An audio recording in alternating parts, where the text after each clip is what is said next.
Welcome back to First Take. The Eagles no longer in the playoffs after being bounced by the Niners 1 year after winning the Super Bowl, and a big reason why was their offense.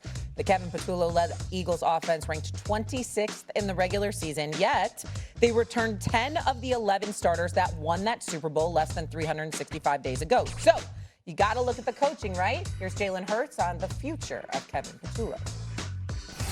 You do have the opportunity to have that with Kevin Patullo. Do you want him to come back as the offensive coordinator? It's too soon to think about that. And like I said, I put my trust in Howie, Nick, and Mr. Leary. What about A.J. Brown? Would you like A.J.? A.J. and I have talked. We're in a great place. Last one. Maybe y'all can talk to him and ask. So he's kind of skirting the question a little bit. It's too soon to talk about it. He'll rely on Howie. That's the answer, Shay. Don't be skirting nothing. That dude ain't skirting nothing.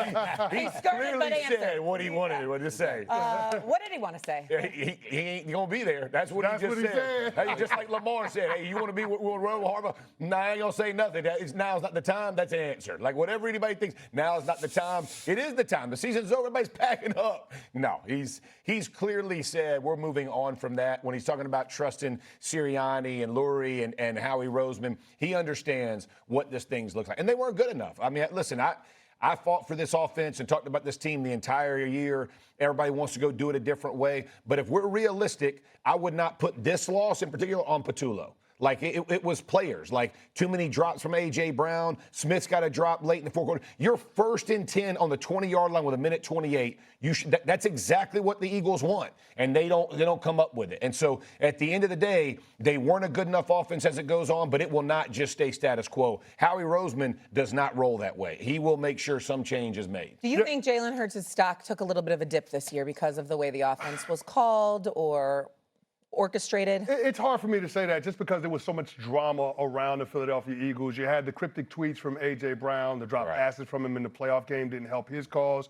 You had what was going on with the injuries along the offensive line. That unit was not the same. And then, of course, Kevin Patullo being the ire of the criticism around the offensive operation. And I don't understand for the life of me how Nick Sirianni, as an offensive-minded coach, skirts the criticism when it comes to his hand-picked offensive coordinators. The last 2 coordinators that he picked have been busts, right? Brian Johnson a couple of years ago in 2023 when they had that collapse in the second half of the season. Kevin Patullo this year.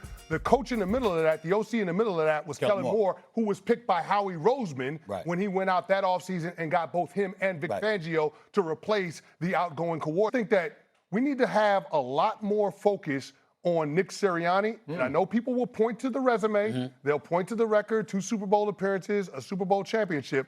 But not being able to wrangle the situation in your locker room when it comes to the chemistry, especially with your star receiver, and not being able to figure out offensive coordinator is an indictment on you and has undermined what your team could have been while you're defending a championship. I'm going to tell you why you're wrong. There's really nothing to think about. Nick Sirianni, appreciate you, Super Bowl champion. You ain't going nowhere. But you've lost the privilege of picking the offensive coordinator. We're not letting you do that anymore. You've had 2 bites at the apple with Johnson and obviously Patullo. It didn't work out. One time we got Kellen Moore up in there. We won a Super Bowl championship. Okay, so clearly I'm better at that than you. You have lost your privileges to choose an offensive coordinator as the head coach. Period. Ain't nothing to debate. Okay. All right, ain't nothing to debate. You gonna keep your job. You gonna be the head man. But offensive coordinator? No. I'm Howie Roseman. I'm picking that. Get over it. Period. That's number 1. Number 2, Jalen Hurts' stock, strangely enough, in my opinion, was not hurt. You know why? Because A.J. Brown dropped those passes. You've been talking all year, and then the ball is in your hands in key situations at least 2 to 3 times. And you dropped them. Okay? So when he throws a pinpoint pass and he puts it right in your hands. Now, here's the point. If you A.J. Brown, you can come back, you can retort, yo, man, I wasn't even targeted after the first quarter until late in the game. Damn, I didn't touch the damn football. That's why I dropped it, because, you know what I'm saying, from the first quarter to the fourth quarter, you never threw me the damn ball. He can use that as an excuse. Nobody's buying it, but he can use that as an excuse. He walks out of the locker room after the game. Once again, professionalism, you cryptic quotes, and you gone. And then you gone. Now, you know, when you lose and you drop those passes, y'all lose a playoff game. But in fairness to him, he was also prophetic because he was the first one to allude to the problems that existed with the Eagles.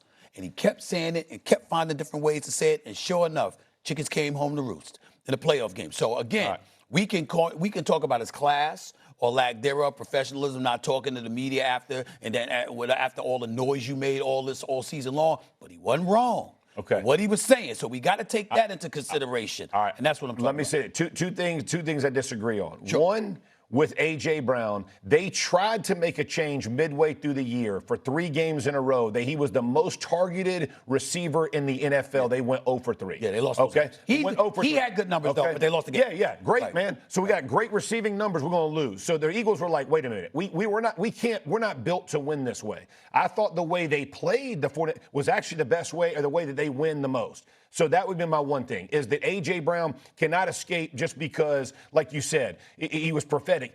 When they did change it, they still weren't good. So whatever that is, they got to figure out an identity on offense. They didn't do a good job of that. But to your point about Nick Sirianni, if you're going to give Howie Roseman credit for hiring oh, man, I've lost. But the guy from New Orleans, Kellen Moore. Right. Yeah.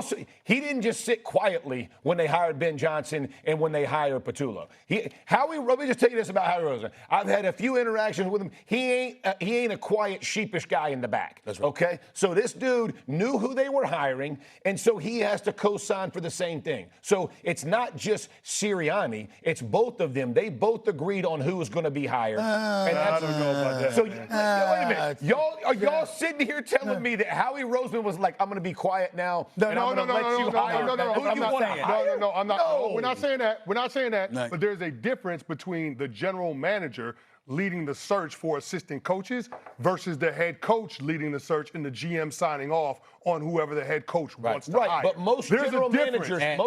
managers, I will tell you this, most general managers have a list of coaches that when you are looking for coaches, they will say, hey, listen, because they're constantly doing all of that behind. Because as a coach, man, you are so entrenched for 8 months. It's not like you're out going, hey, who's the hottest offensive coordinator, man? And listen, I know y'all think but it's not like that. Like they are so entrenched in what they're doing, they do need help. So general managers are That's not what constantly we're saying. having a What we're list. saying is this. You and I both know, sitting here right now next to each other, that Howie Roseman is arguably the best executive in the business. For sure. I mean, he's phenomenal. Agreed. Okay, 100%. And why? Because there's a multitude of moves he's made: trades, draft picks, middle of the season, off season. I mean, the man's phenomenal. So again, I'm gonna give him the benefit of the doubt. And I'm gonna assume it's an assumption, in fairness to you. But I'm going to assume that Nick Sirianni came in there and said, I want that guy. And Howie went like this. No. All right. As opposed to Howie picking him, because Howie has shown me he knows what he's doing. We gotta go. Top Howie knows what he's doing. Howie just This sitting is quiet. the Eagles' 4th offensive coordinator in 4 years. Obviously, they will maybe have another one next season. Offensive coordinator for Jalen Hurts